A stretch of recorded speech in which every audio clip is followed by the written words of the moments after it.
Welcome back, everybody. Hey, I have a new guest here. This is Ariel from Auto Rescue. Hey, he's local here in Miami, and he's got a completely different way of doing business in the automotive industry. So if you're in the automotive industry and you're making, a few pesos every month and you're struggling, you're going to want to hit this guy up. They can give you a completely different business model on how to generate income in the automotive industry. Ariel, man, hit him with that shit. Bro, so like you were saying, if you try to make some money, it's really easy to do with my business. Like the business model is just like super simple, right? Yeah. When I started, I was about 18. I had dropped out of high school around 17 years old, started a marketing company doing web design, Google ads, things like that. And then I went to go sell a buddy's father of mine who had a business and happened to be a body shop. So when I go talk to the guy, he's like, I'll pay whatever you want if you say you can get business the way you say you can, right? I was like, all right, what do I got to do, Because he wasn't trying to give me money per se for the marketing. Right. He's like, I want you to learn my business and the way that I do things. Do that for a week, get some business my way, and I'll pay whatever you want for the website. Right? And I was like, all right, let's do it. Dope. In that first week, I made more money referring business to him than I did selling my business to all the companies. Right. Like probably like 15K in the first week. It was crazy. Because in sales, what I learned is that you need to help the person find their problem and then find their solution after. Right. But in car accidents, you don't have to help them find anything. Like their car is damaged. And the second largest purchase anyone makes is a car. First is their home. Sure. But their car is more important because if you don't have a car, you're not going to pay for your home. So you'll lose everything. Like it's just done. So when someone gets into a car accident and their car is either immobile or just not pleasing, then it's very easy to show the person what their problem is. Right. And then the solution that we have is a no-brainer. So you're allowed to choose whichever body shop you want when you get into a car accident. Of course. Yeah. It's your choice. The insurance company cannot force you to go anywhere else. Then you have only one responsibility, which is to pay your deductible. And for a lot of people, that just kills them right there because they had an accident that they weren't expecting. Everybody's living paycheck to paycheck. And now they have to dish out $500 to $1,000 just to get their car back on the road. Right, right. When it comes to deductibles, we waive that for them, depending on the damage, of course. But 99% of the time, we can waive the deductible for them. Yeah. Then if they have rental on the policy, we'll get them into a rental. And depending on the damages, even if they don't have rental on the policy, we'll also get them into a rental. Right. So the two strongest pain points for our customer, which is paying a deductible or getting into a rental, we have it solved. And then the actual problem is solved and paid for by the insurance company. Right. And so we handle everything. Like we'll pick up the car from the customer's house. We'll do everything via DocuSign. We'll do the inspection with the insurance company at the shop. We'll get the car repaired. You get lifetime warranties. And when the car's done, we'll just tow it back to the house. Sure. So it's like the most seamless process. There you go. Make it simple. Make it simple, man. That's the only way. I love that. I love that. So traditional body shops, I think, is just like all businesses. What I see a lot of them is they have a lead gen issue. But you're in a racket where a lot of leads are coming to you. Right. So that's so interesting is that you're the plug. You're the plug for collision. That's it. I'm the plug, man. I love it, man. And how long have you been doing that?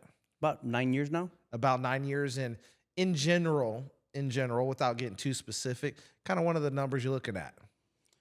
Well, dude, we're doing about $250,000 a month in sales per shop. Per shop. Yeah. Okay. Here, man, we have 2 shops. Hey, if you own a shop and you're looking to help scale that shit or do business the way he does on a referral basis and get a piece of that action, man, hit up this guy. Send him that DM, get a mentor, start looking into it because you know what? When I started my business, there was a lot I didn't know. I really didn't. And I had to get mentors because you can't really educate on what is the current market systems. Education's, aged a few years back. All those experts are theoretical. But if you can get a current expert doing business in your niche, the way you like to do business, and you vibe with them, do your homework, then man, that shit saves you years and years and years of trial and error and failure and pile of money. So, man, short circuit that system and get a mentor in your niche. So, tell me a little bit more. So, are you into anything else? What are the other things that kind of your passion? Car rentals, like what's your jam? I see you roll up, dude rolls up in a Lamborghini today, another different Lamborghini. a week ago. Like, what's going on with that? Well, dude, so when it comes to the cars, there's a big benefit when you're doing things Right. the way that I do it, because one of our target audiences is exotic rental car companies. And so bartering is one of the best ways of doing business. Yeah. So a car can get damaged a lot and it has to be an insurance claim. We run that route. But if it's a small damage, we'll just fix it for free for the rental car company, and we build credits. Okay. And so then you cash in on those credits by driving whatever car you want, whenever you want. Oh, I like it. You think about it, you have no liability. You get to drive any car whenever you want, whenever it's available. No overhead. You just No overhead. Say, hey, John, it's time you pay that Lambo bill. That's it. I'll do you a favor, you do me one. There you go. I love that shit. And I noticed now that you're kind of getting into the coaching space. I mean, that's how we met. If the audience is unaware, media, we share a mentor, and he's working on his coaching business, online coaching business, and leveraging social media to help generate those leads. How are you liking that? How are you liking that? Amazing. Yeah. It's amazing. I've been doing it now for about 2 weeks. Okay. And I came into this thinking that I knew what my target audience was, but it's people were reaching out to me who I didn't expect to reach out to me, Right. which are body shops. Other body shops are reaching out to me because I was unaware that other shops were struggling. Right. Right? They're struggling to do what I do, and they're asking me how to do that. And honestly, I love to share. Right? And I want to teach people. Yeah. I want to teach people.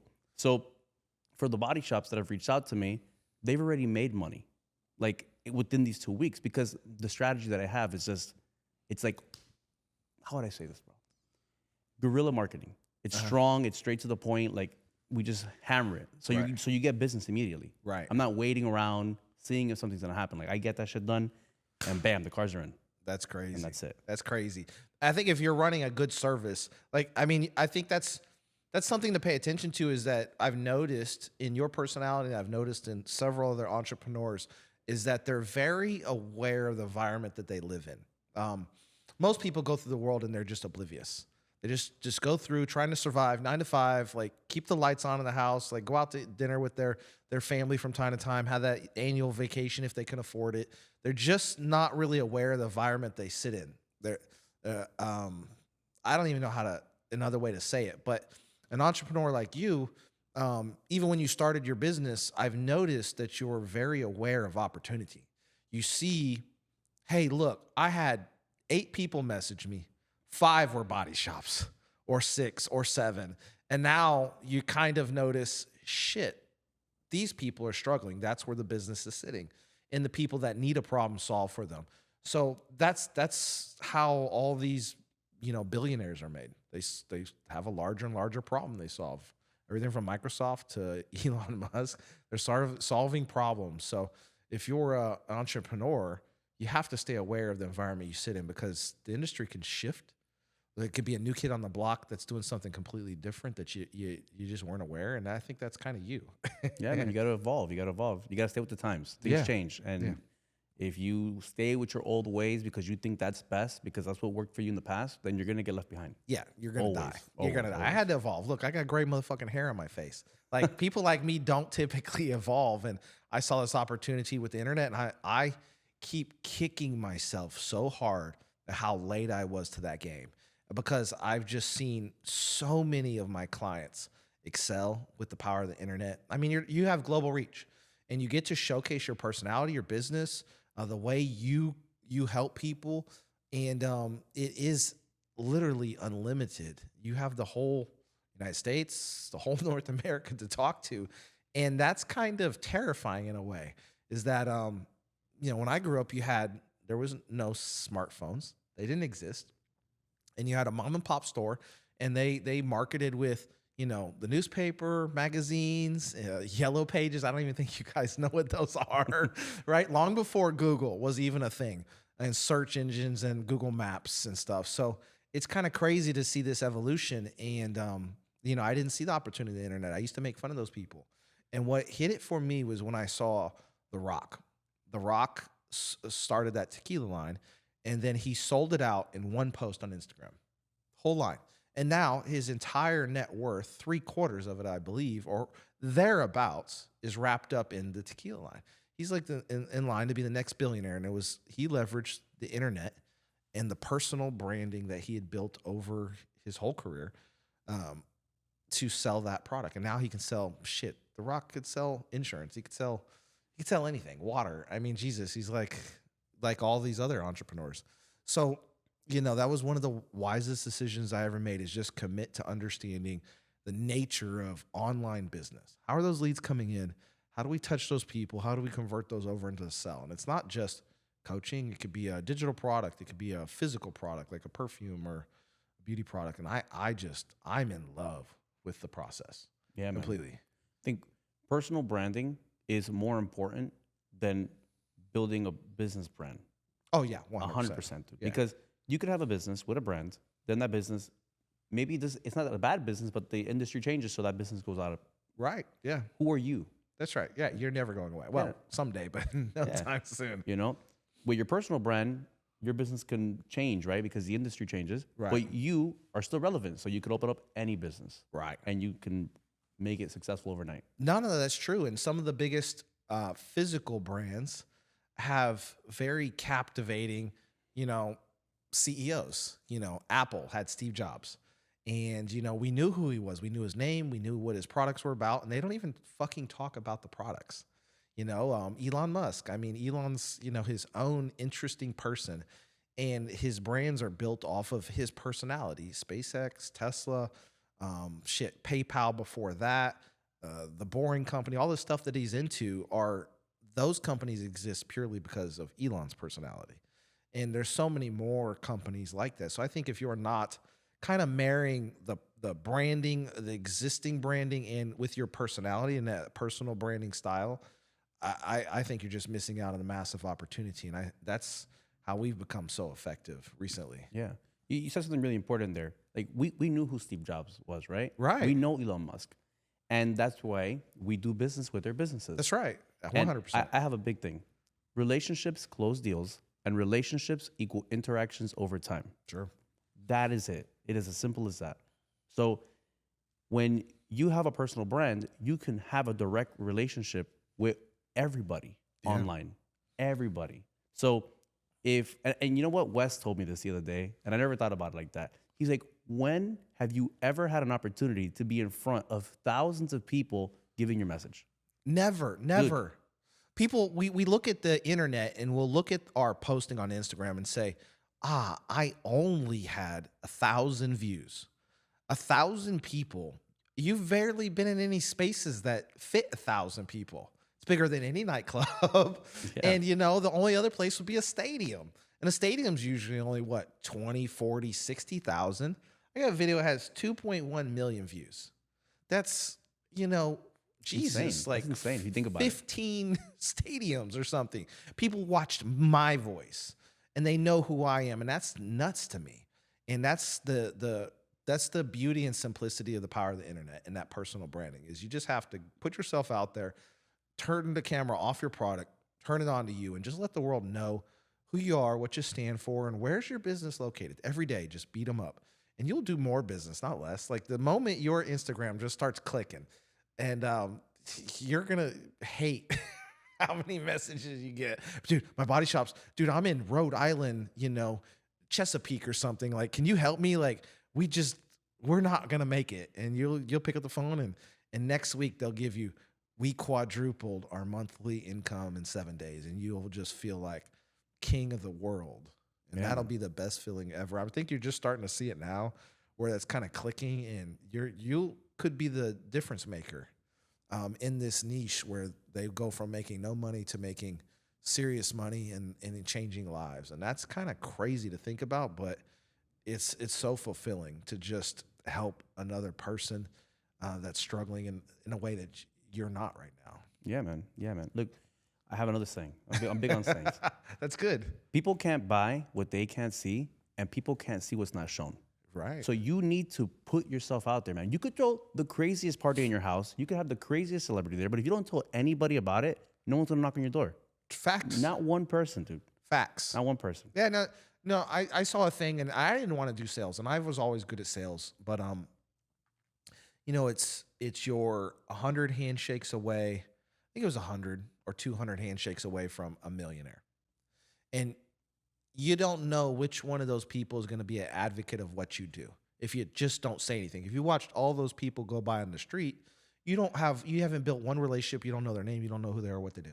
But if you just started meeting people and met as many people as you could in a day, you're going to bump into a millionaire. And before long, you're going to bump into a millionaire or a billionaire that's a big advocate of whatever it is you do, just because they like who you are. They're like, you're their project. They're like, yeah, come do this thing. We're going to go hit this ball around this grass court and, see what you have to say. And you just kind of chill, observe, and they're like, you'll hit one straight, and then they'll be like, come back next Saturday. And then you'll just listen. And before you know it, you're listening and learning and applying. And before you know it, you're like, hey, can you talk to this dude? He wants to do this business thing. Like, I don't know. You two work it out. And it's like, it's like their pocket, just like their success dust off their lapel, and they're sprinkling on you. And it changes your whole life, how you see the world. And that's just how those interpersonal connections work. And, I'm an introvert by nature. Like I like to isolate. Like being around people like drains the shit out of me, man. You wouldn't look at me and think that, but so it's been a process to kind of like open up and meet people and shake hands and tell a story. But I can tell you right now is the podcast and the internet has been very powerful in me opening up in person. Because if you see me most of the time, like I'll jab a little bit, but a lot of times I'm pretty silent. Like I just sit back and kind of like do my own thing. That's because I'm not in an environment that I really cater to. Yeah. It's just not it. I just like to spend a lot of time alone, and that's just the way I am. So I really appreciate that you understand how to get out and shake those hands and meet people, because that's where all the business is things you don't do. Yeah, man. It's not hard. It's really not that hard. They're going to say no. And that's good. That's a great thing. It's a great thing. Eventually, really you don't care if they say no. You're like, you're crazy. You should really do this. You just learn how to not take no for an answer. That's it. At least the first no, unless it's a chick, right? You're like, okay, get out of here. Yeah, dude. Look, when someone says no, it is because either they don't understand because you didn't explain yourself properly, right? Because it's always an educational thing, right? Because if you actually have a good service to provide and you can help them, 100%. Then they either just didn't understand you or they don't trust you. You haven't built enough credibility. Yeah. Right? But that's okay, because that no teaches you something. It's like, okay, what happened here? What did I do wrong? You go on to the next one. Sure. You go on to the next one. And eventually, you'll start changing those numbers. Yep. It'll go from 100 no's to 1 yes to 10 no's. And, you just keep moving. Just keep moving, man. It works. And when you know you have something of value and you know they're making a mistake, when you really believe in your product, you'll figure out how to explain it in time very well. And I read something very similar. As it said, if someone's not buying your product or service, it's because they don't clearly believe they can benefit from it. For example, if you had a beauty product that had 100% accuracy and could turn back the clock of time with your skin, like take away all your wrinkles and blemishes like reliably, and like you had 1,000 testimonials and you gave it to 1,000 people in a row and it worked 100% of the time. Everybody's buying every time. And you just said, hey, look, works 100% of the time, every time with the last 1,000 people we gave it to. Here, try it, please. Put on this like little corner of your cheek right quick, and let's just wait 15 minutes. We're going to play this little video, and by the end of that video, all these little spots and your skin's going to be like 20 years old again. The people would, how much? How much? It. Right? So you're not explaining it effectively. I see that a lot with the coaching industry. They're like, I'm ripped, so jump on my program. Oh my God. No, that doesn't work. You have to like showcase that you're an authority and an expert in that, and then work them over time. They're not just going to say yes online. They're just not. They're just not. 100%. Until you're like, your shit where you're just printing money out of the sky. People are like, oh, you own a body shop. You drive Lambos every other day. Like, please help me live this life. Please, God, take my money. Tell me how much. Like, where can I get a loan? Oh, you're like, oh, yeah, we have a loan place over here, too. That's it. Just like come to the house, do it. But you have to build that product. And if your product's undeniable, well, then you'll have a hard time keeping up. That's it. And I think you're in a space where there's nobody else doing it. At least no one's talking about it. And you have an opportunity to, take over. Yeah, man. You really do. You have an opportunity to take over. You just keep pushing this social media thing, which is brand new for you. And before long, it's going to just... Dude, and there you go, dude. I think right now, I have 350 something followers. Like You don't need a 352. lot, bro. Dude. And I started with like 100, and the 100 were like people from Facebook Your that I had, friends and shit? dude. Yeah. And so I've gained in the last 2 weeks about 100 something. Uh-huh. I'm not posting the way I'm supposed to be posting. I'm doing things wrong. I have a blueprint. I'm not following the blueprint. And even then, it's just it showcases the power of social media. I'm gonna get very upset right now because I'm not gonna hold back from you, and you know Wes isn't gonna hold back either, is because you have something that's really special, and by you not doing that and pushing that message out, maybe you're not ready for it. Part of that's probably true, but you were being selfish because you could help a lot of people, my man. Yeah. A lot of people, and you got to push that message because there's probably.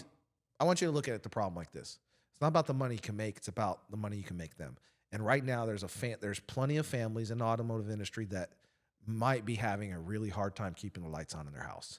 And you could be the difference maker. And if you just saved one, you're doing more than 99% of society. You're a fucking hero in your community. So You're right. Don't hold back. Post it when you don't want to. Communicate and understand that they're going to start coming every single day. 100%, man, 100%. Believe it or not, I think more important than money is helping people. Oh, you know, the first body shop that I ended up owning on my own, I failed. Like, I just ran it to the ground. Dude, I ran it to the ground. And I remember I think at that time, my first body shop I opened up when I was 20. So I had my first apartment. I was making good money, had a nice car, had a girlfriend. Yeah. Everybody loved me. Dude, I ran that shit to the ground. And I remember packed all my stuff. I went to my mom's couch and I laid there looking at the ceiling and I was like, man, like I fucked up, you know? Yeah, you sure And did. then I learned from all of that. Yeah. Dude, I think it took me 2 months. I got my shit together. I said, I'm stop being a bitch. And bro, I just fucking ran it up again. Yeah. And I ran it up again. And then on the second run, I started choppy waters again, started moving, but you learn. Yeah, you gotta learn. You learn, man. You learn, and you just can't give up. No, I think that's a personal, maybe it's a flaw, but it's probably a personal strength and it's most likely due to I wasn't risk averse in the Marines. So in combat, I was definitely pushing the line of risk on the regular. And I would just calculate, like, we can cut this line, this hair right down to the middle, down to the last drop. And we never took that L, that big one. And that was maybe a bad thing. Because now that's the same process I use in my own business. Like, we'll have crazy big months, and I'll just push the envelope of scale down to like the zero. And I think the zero all the way down to the bottom. And I think that's the kind of personality that is required as an entrepreneur. And the only thing that scares me a little, I mean, I'm not even really scared, is because I believe in myself so much, is that is like the people around me, like, shit, like if we take this down to the negative, like there's people I got to take care of, you know? So in that moment, that's the fear that sets in. But in the second hand, like, I'm so confident, man, I'll just grind it down to nothing. I'm like, shit, if everything today, tomorrow will be a $15,000 day. That's just like in me. And I know, because now you have urgency. Like, shit, I'm like sleeping out of my car. Like, we got to get this done. Yeah. And you will meet those. See, people have a problem is they won't send those 30 cold DMs. But when you're hungry living in your car, it's going to be 300 for me. Yeah. It's going to be 1,000 people I run across. I'll be sitting at the mall just interviewing everybody at the design district. I know where the money's at. I'd be sitting at the design district. Hey, you want to do an interview quick? What do you do? How's it? Oh, here's my card. Boom. Yeah. Like, pivot. You have to be aggressive, and you can't be scared. Nah. Dude, like, even till now, like, I'll go to a parking lot. Like, let's say I'm going to go grab a smoothie or something. Yeah. And I'll see a crash car in the parking lot. I will go and walk into every single store and say, hey, who's the owner of that car outside with damage on the front? Yeah. And until I find that person, I'm not leaving. Yeah. I'm not leaving that plaza. I'm going to find it, because one car, the average estimate is $7,700. Right. That's the average estimate. You get me? My average profit margin is 45%. Dude, it takes me 30 minutes to land that deal. That's worth every penny. Dude, I'll be going to all the parking lots. Minutes. Dude, I'll hit all the parking lots. I'll do everything. Yeah, I think that's, you mentioned something off camera we don't know that we won't understand. Most people won't understand is that the power of doing the legwork. So you were talking about a process you had where you were tearing paper and like leaving notes. Let's hear that one real quick. Okay. Like this is his secret weapon. So hey, I want you guys to pay attention. If you are in sales, he's got the niftiest secret weapon to get people's attention: cold traffic. Hear it out. This is one for the body shops. This is a free one. This one's works. This is a guarantee. This is the cheapest, fastest, and most efficient way as a body shop that you're gonna make money. Like, it's simple as this. You take a piece of paper, you fold it into 4 pieces, you cut it with your hands. Like, you don't use a scissor, you just rip it. Doesn't matter if it's all jagged. You put, hey, my name is Ariel. Call me, it's important. Your phone number, right? You go to the parking lots, you see a crashed car, you take that paper, you shove it into the window, take a picture of the damages so you can remember. 99% of the time, the person's gonna call you within 10 to 15 minutes, which is the average time that they take. And they're gonna be like, hello, is this Ariel? I'm like, yeah, this is Ariel. And they're like, did you leave a paper on my car? Like, yeah, I did. You have a crashed car, right? And they're like, yeah. Bam. That's it. You're on the phone with your ideal customer. Hot lead. Hot lead, dude. So I'll take a stack, and it has to be in my car at any given point in time. Dude, and I'll drive around, and whenever I see one, I'll stop. Boom. If I put 20 notes a day and I get to speak to at least 10 of them, 10 ideal customers you're speaking to with the need, you see their cars all fucked up. And it's not going to cost them anything. Nothing. Zero. Cost zero. They need it 100%. You offer all the service. You make it even cheaper than what's supposed to be because the deductible, you waive it. You get into a rental, like, it's a no-brainer. Yeah. And as a body shop, that's guaranteed money. And on the side point, you know, we have a really strong sales system and we have very strong commissions. Anybody that sees this can make money today because if they just go put a paper on someone's car and they, hey, the guy just called me, he wants to talk to you, he wants to go to the shop, that's money. Commission, boom, $1,000 for the car coming in. There you go. You get me? Like, it's a no-brainer. It's a no-brainer for the body shops. It's a no-brainer for people who want to make money. Yep. I'd have little kids, the little snot-nosed kids that are handing out fucking candy bars and shit at the design district. Put those guys on, those little hustlers, little bastards. Put those guys on fucking paycheck. I had one of those guys drive up to my window. He's like, bro, I'm going to rap for you right now, whatever, boom. He hit a rap. Give him like $20. Then another guy came up trying to sell me chocolate bars. Design district's crazy with that. Yeah. They're in the wrong niche. They need to talk to you because those guys could be making some fucking real money. They can kill it. They could kill it, They bro. can kill it, dude. They could kill it. Get one of their homies to go bump all the cars. No, don't do that. Bad idea. Bad you. Don't do that. Yeah, so what else is going on in your life? Give us an inside track to kind of some changes you're making in your life. Like, where do you come from? We don't know shit about you. So you were sleeping on your mom's couch. Let's talk about that one real quick. Dude, so all right. When I got inside, I dropped out of high school, got into the body shop business, opened up the first business. Money started coming in like I've never seen, but a bunch of responsibilities came in that I never expected.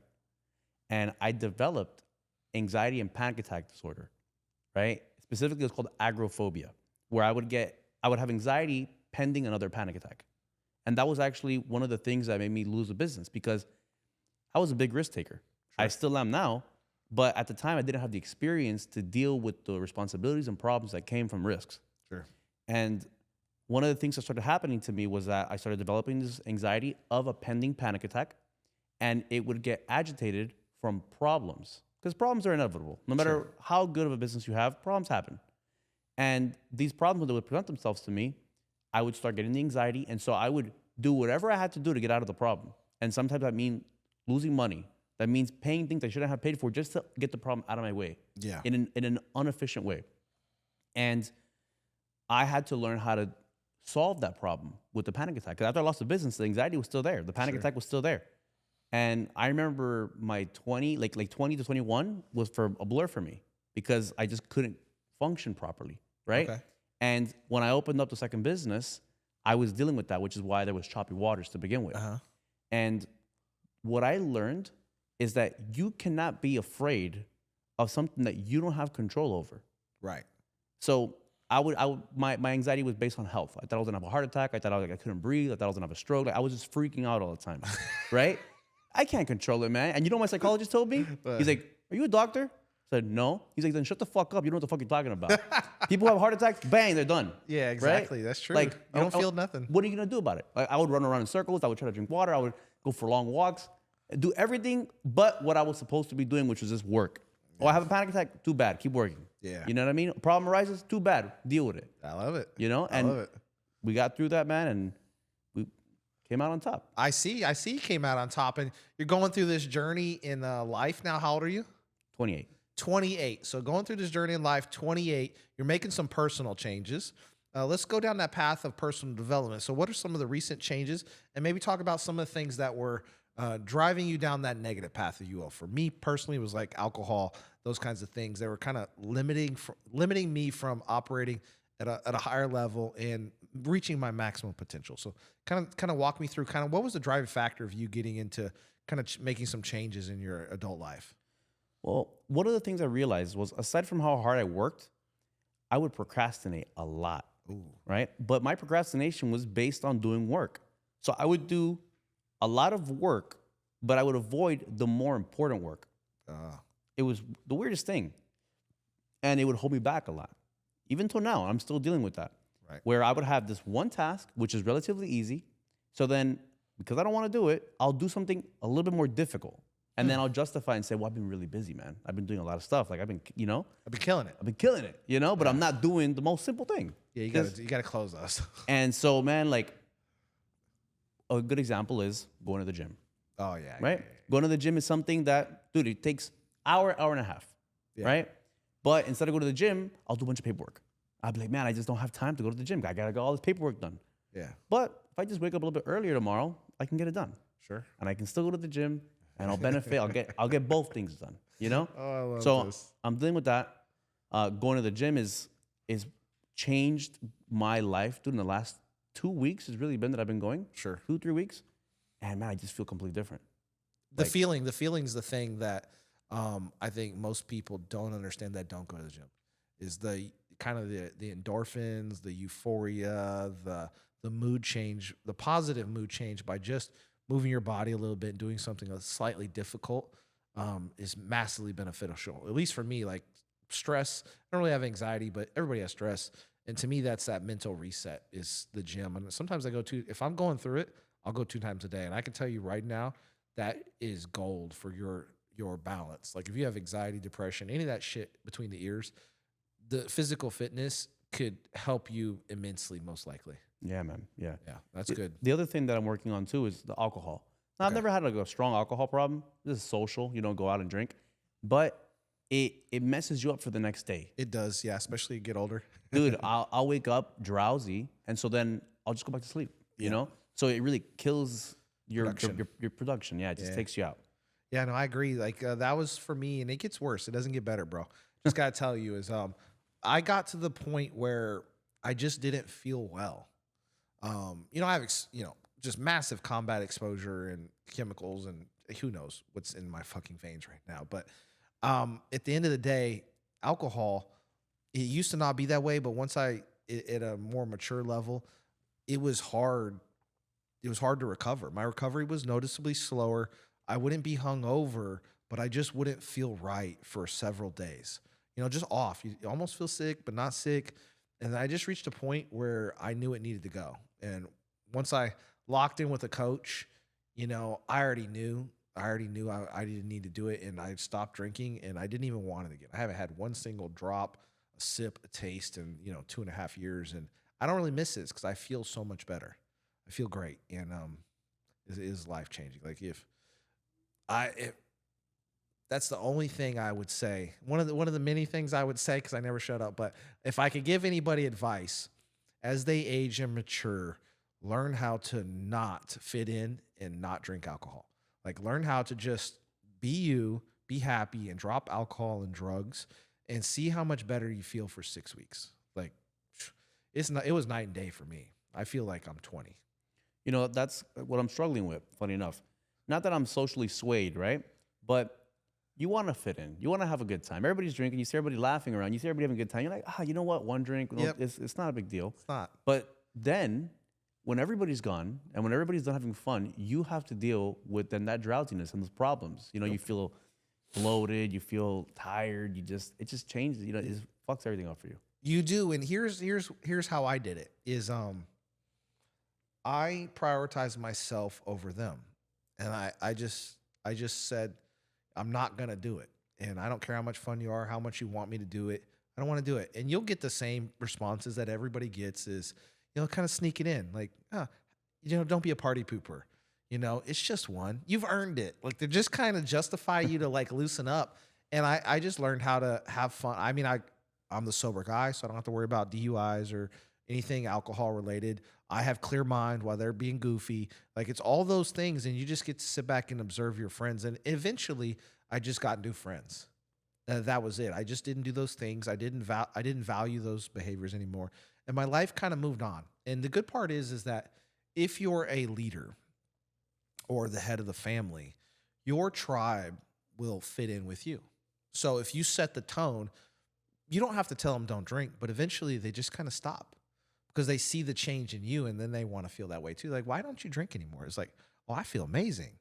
And now that they've asked, then they're interested in change. If you keep telling them, don't drink, don't drink, don't drink, they're like, oh, you think you know what's good for me or whatever. Oh, look at you, Mr. Big Time. Mr. Big Time doesn't drink anymore. So you kind of have to lead them to the water, but don't tell them to drink. Like, oh, this shit's good. It's so cold and tasty. Lead by example. Yeah, you lead by example. It's that same shit. They'll eventually come around when they're ready.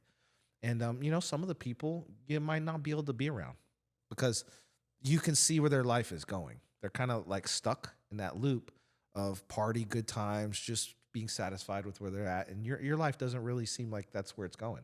You're constantly pushing and growing, and they won't be able to come with you. They one, don't want to, and two, they probably won't want to come on your journey. And you just have to set the pace and find your route somewhere in the future and be like, look, you need help, call me. Yeah, I'll get you in that automotive business, and they'll never ask. It's crazy. We share that in common though. Is I was in the cars when I was a kid. So when my first hustle, way back when I was 14, 15. I was working on, there was a custom car and automotive shop that was within like bike range. It was about 2 miles away. Okay. So I that's where I would work. Then eventually I worked myself up, purchased a little like 125cc motorcycle, and I just zoomed back and forth on like a little busted ass moped looking thing. And that was my summer hustle. And I eventually learned it, and I was popping panels and painting and doing all kinds of sanding and doing body work, and I learned it. And I made a pile of money as a kid. Not on any level. I'm not going to say I was on any level as you were, but I was doing 5-10 G's like a week way back when I was a kid, and it was all just, I'd find the most expensive parts that had the least amount of labor in it and the most margins. I'd be like, that's what we're going to do. And we would just kill it. Yep. Kill it, man. And I had a body guy, and I'd do the painting, and he'd get all the prep work done. And he was a fucking machine. He was, that guy was so good. He had done it for like 30 years. He's old as fuck. He was like older than me, but he was all like cracked out and shit. Yeah. He'd literally do crack to stay awake. And he would just destroy the panel, and it'd be perfect. And we would knock him out, man. I had that whole little hustle. So I've always been in the cars, man. And that's a passion. That is, I think, my new real problem in life. Real problem in life is fucking cars. I don't have a problem with girls. I don't have a problem with drugs, alcohol, none of that shit. I don't have a problem with work. I have a slight problem with ice cream, if you couldn't tell, but I have like a legitimate problem with cars. I do. Like I've always loved cars. So let's talk about that car thing for you, because not everybody gets the opportunity in life to drive in European cars, right? And we're not talking about a Mercedes C-Class here. We're talking about exotic, high-performance cars. The second time I seen you, you were in a Huracan before, and this today you rolled up in a Urus. So talk to me about your car addiction. Bro, how do I start, right? Cars are like women, right? Like, dude, they're just beautiful. Yeah. And each one is different. They all have their things. Some are faster. Other ones are just nicer, more luxury. Some are soft. Some are hard. Like, it's just all types of things, right? Some got those big old dumpy rear ends. That's it. That Urus out there. Yeah, you see it. And bro, I think that a car is an expression. Sure. Right? And when you get to enjoy the way that I do, right? I mean, I'm always in something different. Yeah. And so I get to see not only how it makes me feel when I drive, but I also see how it makes other people feel, Yeah. right? I think it's an accessory. It That's what is. it is. It is really. It's an accessory to your personality, and an extension too. Yeah. So, dude, you know, like when you get the opportunity to pull up to a valet in a drop top fucking Lambo, and then you see the way that people treat you, it's different than when you pull up in a Toyota Corolla. That's know? right. It's just the reality. It's the unfortunate reality, right? Because we don't want people to treat us differently because of the things that we have. Sure. But it's the world that we live in. 100%. It's a little bit of prejudice. They think you're somebody, so they treat you as such, and that demands respect. That's not easy to do. Doesn't mean you're better than anybody else, but it definitely means that you figured out something that everybody else didn't. And you know, I think the point in life that you want to get to is that your exotic car. You know, an exotic car, you can get into a Lambo, you can get into a McLaren, probably like 150, 350, 455. Those are big numbers, but at the end of the day, they speak a lot about what it is that you're capable of. And you want to get into one of those cars like it's your Camaro, right? Get up, you're in the income bracket where your Huracan is no more interesting or valuable to you proportionally than a Camaro or a Mustang.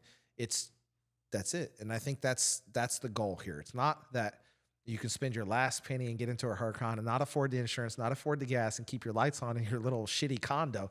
You don't want to be in that situation. You want to be in the situation where your Huracan is just as equivalent to your Honda Civic or your Ford Mustang or your Chevy Camaro. And not to downplay those cars, but exotic cars handle different.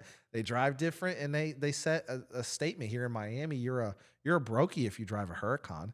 I never felt so broke in my life driving around in a C8 Corvette. And that was my dream car my whole life, was to get in that Corvette, because I worked at a Corvette shop when I was 17 and 18 and 19 years old. That was my job. I worked at a Corvette shop. So to me, the Corvette was, you know, that was my dream.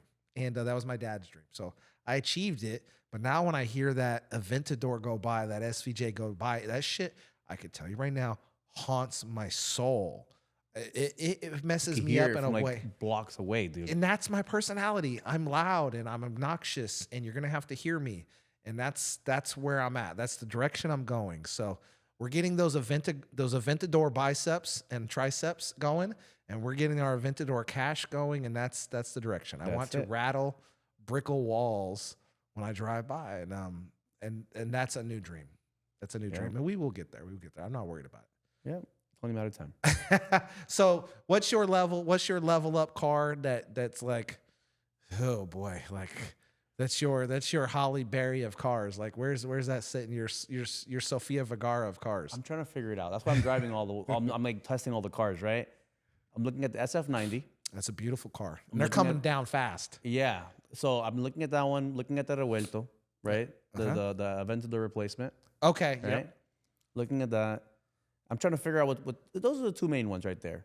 I was thinking about getting a Urus and just fucking going wide body. Just cause I have a shop, so I can do everything to it. So I was thinking carbon fiber, everything, wide body, crazy muffler system, just deck it out. Yep. You know, and the Uruses have dropped a lot. Yeah. Oh, massively. Well, I think they're about due for a body style change soon. They've been out for a while, so yeah, I think they're kind of coming down because you got the Purisanges out there now, and just I don't know, at least in Miami, it's the Miami, fucking family car. Like, it's like the Urus is like everywhere you go. G-Wagon. I've never seen such luxury cars so normalized as like a soccer mom van. It's like a fucking G-Wagon Bravis and a Urus are the Miami soccer mom cars, and it's crazy, but it is. They've normalized these really exotic cars, and it's exciting.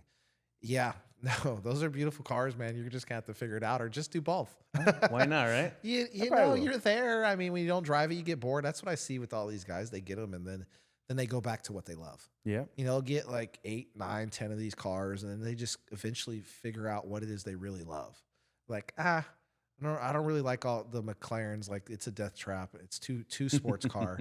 The Ferraris aren't noisy enough. 720 is nice. No, they're all beautiful. They're all beautiful. I'm not bagging. If you own those cars, I'm not bagging it. I just was in one, and I've only felt like I was gonna die in 2 cars. That was the SVJ. I'm not gonna say how fast we were going, but it was scary, and it takes a lot to get me scared. And then the McLaren had so much like race car low end torque. Like you could break the tires loose at 40 or 50 like nothing. So it was like super scary. It was like it was squirrely all the time. It was Yeah, like yeah, yeah. never in a situation where that car felt comfortable. Like in the road, like the SF90 is super well balanced, exotically fast. It's like psychotically fast, and it felt really balanced. I didn't feel like I was going to die in that. The McLaren, I feel like I'm going to die going 20. I feel like I'm going to die going 50. I feel like I'm going to die going 150. It's just like a scary race car with like way too much power, and it's easy to break it loose. And they like them like that, and that's good. But for me, like I need that controllable power.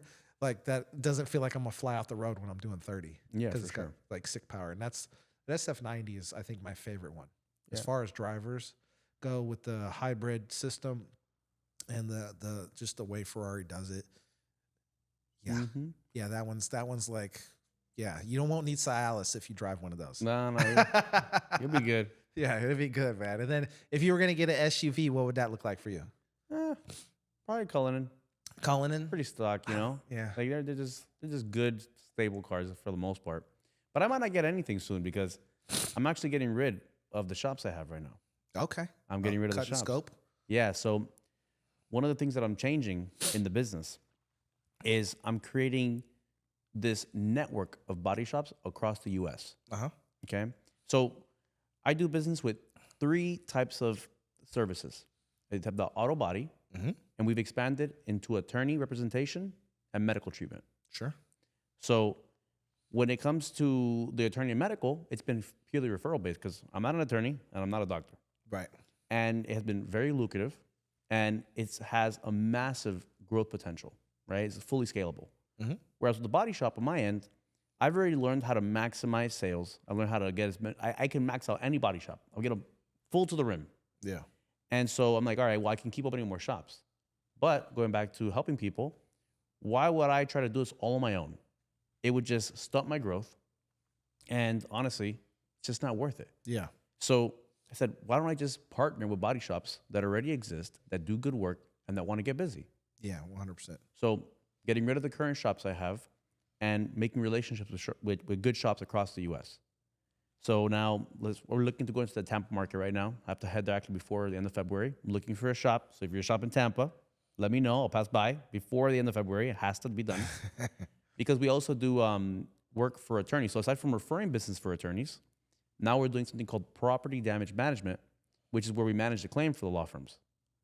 And so the law firms love it because law firms don't make any money from the actual damage of the vehicle. But the customer still expects the lawyer to do the claim, get them a rental, and it's a waste of time and money for the lawyer. Sure. So if you're a lawyer and you would want to spend money handling property damage, reach out to us because it's free. It's free for the law firm. We'll handle as many clients as they have. And so that's another thing we do. We take the clients from the law firm that we're handling the property damage for, give it to the body shop. So the whole thing here is to help people. Sure. Right? In business, that's how you make money. That's how you make money. That's 100%. Find a problem, a pain point, and then find a solution for that.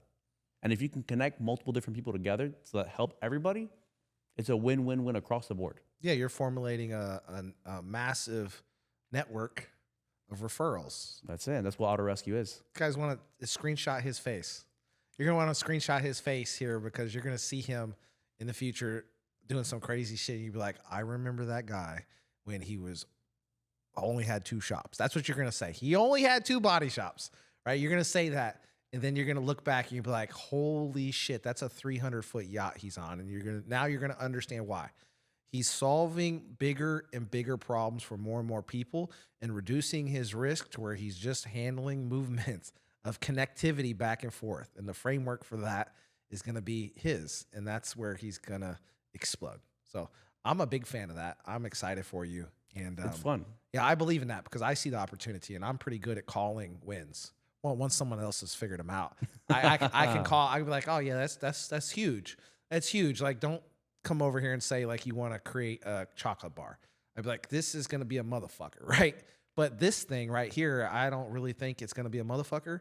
I think it's wide. I think it's cracked wide open, and you're just gonna step right through that door, and you're gonna own the space until the competition sniffs that you're you're doing something wild, and then they're gonna come sniff on the door. But while you're in that space, you're gonna look around. There's gonna be anybody there. That's it. Believe it or Nobody not, there. I want people to show up because if they show up, more than likely, I'll fit them in. Yeah, There's exactly. enough business for everybody. You know how many car accidents there are in Miami-Dade County every day? I wouldn't even. I would be terrified. 175 car accidents a day That's in Miami-Dade County. crazy. Dude, That's crazy. and that's just Miami. We're like, there's about 6 million car accidents here across the U.S. That's that are crazy. reported. Yeah, That are oh, yeah. reported. So it's just, there's more than enough business for everybody. A day, 6 million a day or a No, month? 6 million in the year Oh, in a year. Okay. across I was the like, U.S., yeah. I was like, holy shit. No, 6 that's million a day would be huge. insane. Yeah, yeah. No, so I forgot that I had a little fender bender, and that shit fucked up my insurance. Oh, Like, yeah. It wasn't even bad. Like, it didn't even mess up my car. Like, they did a report, they did a claim. I fixed my own shit, and then they claimed it to fix theirs or something. I was like, I should have just paid cash. Like, their car wasn't even messed up. It was like a bumper, Yeah. like a scuffed bumper. And that shit fucked up my insurance. So now my insurance is like $800 more or something crazy. For the 6-month premium? Yeah. Yeah. Yeah. So I should have, I didn't even think that they were going to claim it. It was like nothing. What, you want a pro tip? What's that? Call the other major insurance companies Uh-huh. and have them fight for the price. They're going to Oh, drop no, this it. was like many years ago. Oh, okay, okay. But yeah. I didn't even know I had an accident on my record. That's how small it was. Oh, wow. Yeah. My car was messed up. I was like, oh, I'll just fix that. And their car was like one little 2-inch scratch. And they reported it for their scratch. And they didn't say anything. I said, hey, message me if you want to get that fixed. They just told their insurance company. And they probably claimed like their neck and back and all that shit was all fucked up. So now I had to Probably. write this massive check. I probably have some kind of like crazy lawsuit hanging out there. I don't even know it. for somebody that got a little scratch on their car. But Yeah, hey, it's just the whatever. way it is, man. That's how it works, man.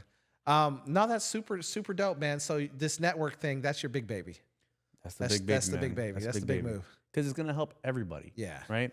So we're creating a very lucrative and very easy to get into sales system for individuals. Mm-hmm. They don't have to quit their jobs. They don't have to do anything extra. One of the examples is the papers, right? You put Sure. the notes on the cars, you get the client's information, send it over, boom, you're making money, right? Right. That's just one small way.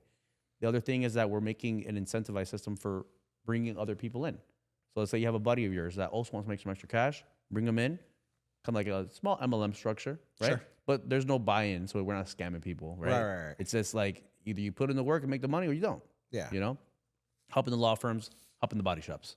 So across the board, it's about helping people, which will in turn help me in the business. Yeah. You get a piece of it. It's your framework, your idea, your concept. So That's it. I could never understand, well, you're getting paid. Well, yeah. Like, that's so silly. It's like, I hope you are. Please make as much money as you humanly can. Like, I'm making my little piece. What do I care how much yours is? Like, I never could understand that wealth jealousy thing like that people have. That's some weird, that's like a poverty mindset. It is. It's a weird poverty mindset where like, I can't have it, you can't have it, or if your piece is bigger than mine. I don't look at the world like that. Like, I don't even care. Like, I really don't care. Like, I did this helps me. I could care less what's beyond my scope. That's it. Like, once I can get into that level, then then it's important to me to know what my piece of the new pie is and where I fit into the big puzzle. Outside of that, when I'm down here at the little bottom level, I could give, if I'm handing out the cards, right, on the cars, I should not give a fuck what Ariel's doing in his business. Like, he's helping me keep the lights on my spot. So I'll hand out cars all day long, have my whole little crew out there just searching for cars. And then we're gonna hustle, and that's what we're gonna do. And that's it, man. That's how I look at it. I'm glad to see you winning, man. What's holding you back? Well, right now, the shops that I currently have, right? So what happens is you get to a certain point that you get comfortable with what you have because Right. it gives you stability. Right. And so getting rid of the shops is a risk, right? Because I'm Yeah. moving into something new. And I'm doing this with a transition. So I am already adding, we already have shops in the network, and it's amazing. And so me getting rid of my shops removes the stability that I currently have. Sure. Right. Now So you have I'm- urgency. Urgency. So we're going to be parachuting for a little bit there. But I'm confident and I believe in what I'm doing. Sure. And so I'm not scared. Yeah, You you know. gotta man, you gotta go into those uncharted waters sometimes, and you've already done it once, you failed, you mastered it this second time. I think you'll piece it together because you've learned the right lessons, And if you want to achieve something big, you got to push. At some point, you want to do something big, you have to push all the chips in the center. Yep. At some point, you just have to go all in. And a lot of people out there, there's, the internet with so many people, like, you hear it all day, every day on the internet. At least I do. And I'm so desensitized to, I'm all in. Jesus Christ. Like 99.9% of you guys have not put all in into anything. And that's exactly why your life is where it's at. It's the people that really have put everything all in, risk their well-being, their future, and definitely their near-term stability to take a bigger risk and push all those chips into the center of the play. And some people do that every day. Yeah. But you're doing it now, and I think it's going to break your way for sure, because you did so well in the automotive industry. You found your pieces, you pieced them together, you did efficiencies, you kept working to make it better, smarter, not harder. And it's definitely going to work in this. There's a book called As a Man Thinketh by James Allen. I'm not sure if you're familiar with it. I haven't read it. And there's a piece, which is actually a verse from the Bible. Okay. And it's in the As a Man Thinketh book, it's as a man thinketh, so is he. Okay. Now, I believe this to be true, right? Because if you believe that you are something, then that's what you are. But the key word is not think, it's believe. Right. Because you could say something, you could think something every day. Right. But if you believe something, you only have to believe it once. Right. And it's the truth, 100%. Now, you don't believe in your mind. Because in the Bible, check this out, in the Bible, the verse, it's a little different. It says, as he thinketh in his heart, so is he. Okay. And so thinketh in his heart is true belief. You're right. Right? Not just thoughts, true belief. And so when you truly believe that you're going to be successful, or you truly believe that you're going to be able to accomplish the goals and aspirations that you have, right, there is nothing that'll stop you from getting there. No matter how many times you fail, no matter how many times everybody tells you that you can't, right, no matter how many obstacles present themselves, all those things are just going to be proof that you're heading in the right direction. Yeah. That's it. 100%. No, I believe in that. Because that's how I see the world, and that's how I live. It's that all in. It's that belief at the spirit level, the soul. Your soul feels it. You're compelled to go execute, and you are unstoppable. And you have to believe that you can get there and envision it before you take that first step. Many, many times before you do, and you will have virtually ran through the play a lot. And then when you're ready to take that step, well, most oftentimes you're not even ready, but you have to take that first step into the unknown, is because you'll just pull it off. No matter what. I mean, I left an industry, completely different industry, started a new one, and I just believed that I would pull it off. I did. I really did. I pushed all the chips in multiple times, and we're making it. We're doing well, and I'm doing better than I was before. And that just is experience, wisdom, and confidence in self. And if you can do it in this thing, then why couldn't you do it in another thing? It's you. You are the thing that's making it all happen. It didn't just fall on your lap. Here, just press this button, you'll be a millionaire tomorrow. And that doesn't happen to anybody. Never. You created the person that wills the success into existence. And I think that's the important lesson that most people need to pay attention to. It's, what are you really capable of? And do you even believe that you could pull it off? If the answer is no, well, then you got work to do, so that you build up enough skill and confidence to know you can pull it off. Like, I know I can pull this off. Exactly. So it's not even a thing. If I fail tomorrow, go bust, I just know that I'll just pick it back up and, like, ow, that hurt. Dust it off, and now we're getting back to work. No pain, no gain, right? No pain, no gain, man. And that's just life. That's just life, and that's a life of a person that struggled. People that never really struggled, never took really risk, and played it safe, well, everything in their life's safe. Their mind's safe, their body's safe, their family's safe, their chick's safe. All of that shit's safe. Man, my life's so unsafe. It's not even funny. It's like I live at the top floor. That ain't safe, right? That's safe. My chick's bad. That ain't safe. No. My job is online business. That ain't safe, right? I'm covered in tattoos. Like, I guess I have cancer now. That's what they keep telling me with all this ink. Like, that ain't safe. Nothing's safe. Like, stop playing so safe. And I love that you're doing it. If you had to give your younger self some advice,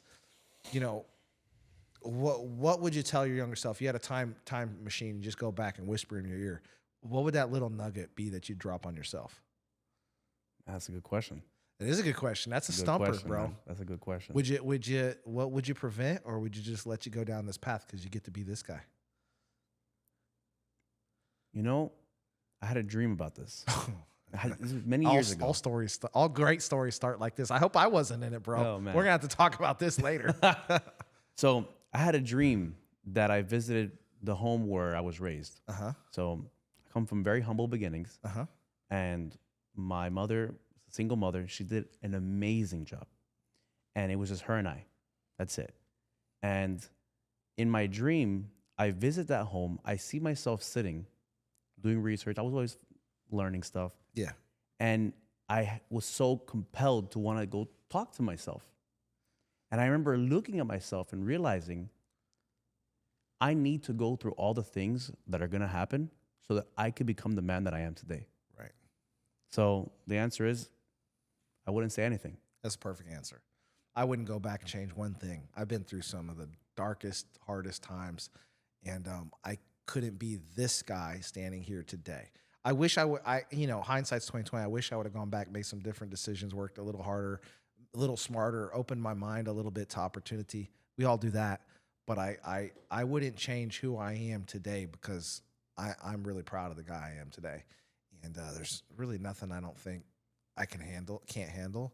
And I had to go through all those tough times to create a person that's really comfortable in adversity and the challenges. The challenges that I go through on a day-to-day today would have broke 16-year-old me, right? Yep. Riding a little bike, going to the little thing. Like we're just so bombarded with so many responsibilities and stressors, like minute by minute. Like my phone is literally blowing up, and I'm like starting to get my version of anxiety because I know there's so many leads sitting in my phone. I'm like the podcast, but I love it because these are the only times I get to socialize with people in the real world, the in real life people, the IRL people. Yeah. And it's the greatest thing. I'm completely at peace and flow. I don't worry about shit other than I see my phone vibrating the fuck out of the table right now. Like my table had an orgasm because of my phone's vibrating so much. But it's these moments that I enjoy most because I would have never ran across someone like you in your industry unless I had a broken car, right? Yeah. My car, like I really don't get in any wrecks. So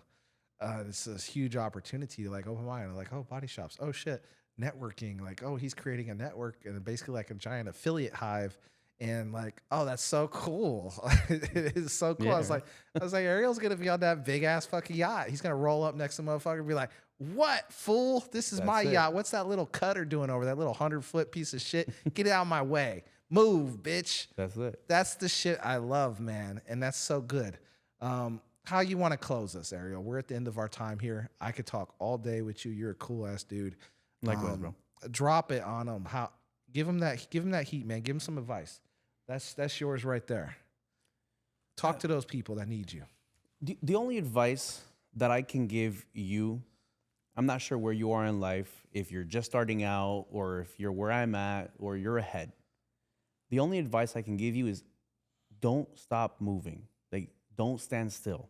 When you stand still, time is moving past you, so you're getting behind. You got to keep moving. You cannot stop. And believe in yourself and believe that whatever it is that you want, you will have it no matter what. And that's it, man. Man, that's perfect there. That's it. Never stop moving and creating a better self. Always reach for more. Don't be afraid to just be dissatisfied with where you're at because there's a mentor out there like Ariel. There's someone out there like me. There's someone out there 10 times, 100 times bigger than me that's been doing it 10 times longer. And they're way better at it. Like there's always something to reach for. So don't be afraid. I don't care if it's playing the guitar, if it's treating your spouse better, if it's expanding your spirituality, your fitness, your nutrition, the way you view the world, loving your kids more, loving yourself more. There's always room for improvement. Look in the mirror, be honest with yourself and say, hey, look, what about myself didn't I do well yesterday? And what about that can I change today? And start there. And once you get addicted to improving yourself, you're the dude or the girl that does salsa, You're the dude or the girl who plays the guitar. You're the dude or the girl that day trades secretly and makes all this money, goes on vacations all the time. Like those things just start to happen because you yourself are being better. We have one life. We have a limited duration stuck on this rock together. There's no redos. Make it the best possible life that you could possibly create. And at the end of this journey, when you're older than me, on your deathbed, surrounded by the family and loved ones you want, you'll be able to tell the greatest story that ever existed, the story of you. Until next time, guys, I'll talk to you later. Peace, and we'll catch you next time. See you guys. Out of here. Awesome, man. Good job. That was nice, man. Good job. Easy, right? Very smooth.